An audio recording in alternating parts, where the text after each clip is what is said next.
It's time to cut our hair, and you're gonna need a few simple tools. You're gonna need some kind of buzzing clipper.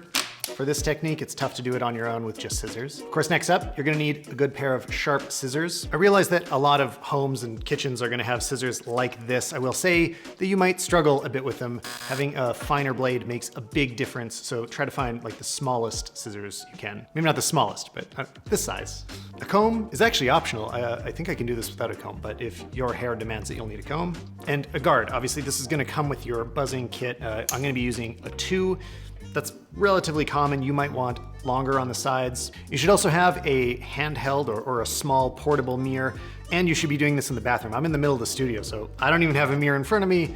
We'll see how this goes. I have very coarse, puffy hair, which isn't that common, so it's probably different from your hair. So I like to go a little bit higher with the shortness and not blend it so much. You might want to use a longer guard, blend it a little more if that's your hair type. It's totally personal choice. All right, let's do this.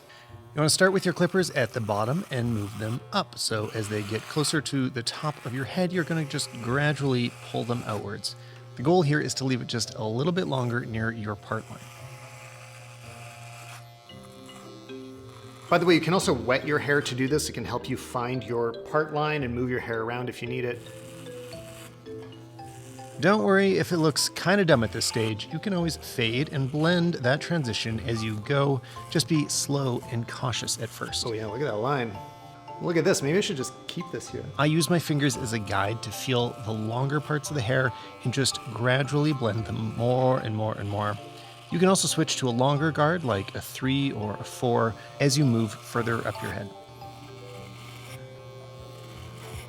Okay, that's round 1 with the clippers. We're not done yet. We're gonna tighten it up, but you want to go slow, just a little bit at a time. By the way, if you're wondering why I'm not nervous about cutting my hair, I started doing this back in college just to sort of save money in between haircuts. And then Anya got me these more professional clippers, which are a lot more useful than like say a beard trimmer, which you could use but does not work very well. It's what I used to use. There'll be links down below to Amazon so you can buy them. Let's leave the sides from now. Let's move on to the top. This is what takes a little more bravery even for me. So the shape for my head is I kind of leave it a little bit shorter at the back and let it build up towards the front. And actually looking in the mirror, okay, I am gonna wet my hair down a bit so that I can see the length. 1 second. All right, so we got a wet head now. The idea here is I can give myself the worst hairdo in history, and I'm gonna brush it all forward, and this gives me a pretty clear idea of how long it is. So from history, I know that for me, the length that I like is just a little bit above my eyebrows. All right, this is the part where any professional hairdressers cringe, because I'm sure this isn't how you're really supposed to do it, but it works for me. All right, let's get this back to normal. I'm gonna put my hair in approximately the way I would actually style it. And then the front kind of gives you a guide of how long you want everything else to be. And for me, that means it gets, again, a little bit shorter towards the back.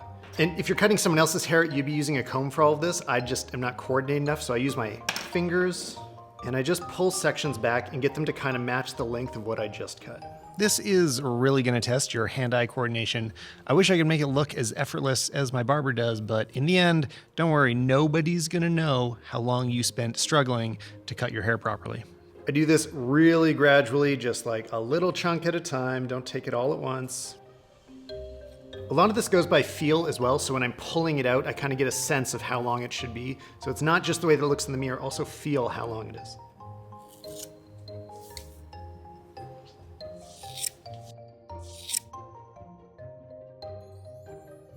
Okay, that's it for the overall length. Now it's the hard part. We gotta finally actually shape this into looking like a proper haircut. Time to start evening out the sides a little. This is where you define what you want the shape of your head to look like. I like mine to be short all the way up to my part, but if your hair isn't so puffy, you might want to blend it a little bit longer towards the top. And remember, the guard is going to help prevent you from screwing up. The only thing you could do is go too high on your head. So anywhere here, it'll be fine. Just go over it a million times. Once you're happy with the overall shape, take the clippers and go over everything all over again. There's often little patches of hair that are still longer than the rest, so make sure that you've got all of them.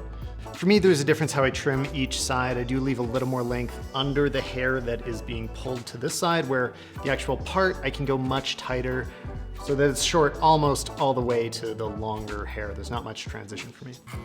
Then I usually go back in again with some scissors to refine some of the details, do a little more cleanup.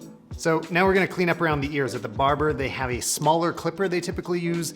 I don't have one of those and I think it's too risky to use this. I mean, you can, but I'm gonna use scissors. A real barber would also usually shave and clean up the hair on the back of your neck, but I haven't found a way to do that safely on my own yet. But if you have a tip, drop it in the comments. All right, I'm gonna call that haircut done. Let's put a little product in it. So I think that's it, haircut complete. And keep in mind, you're just kind of maintaining what was already there. You're trimming what a hairdresser, a professional did for you before and just trying to get through this quarantine or in between haircuts. I hope that was helpful. Remember to go to stallmanpodcast.com and I'll see you guys in the next video.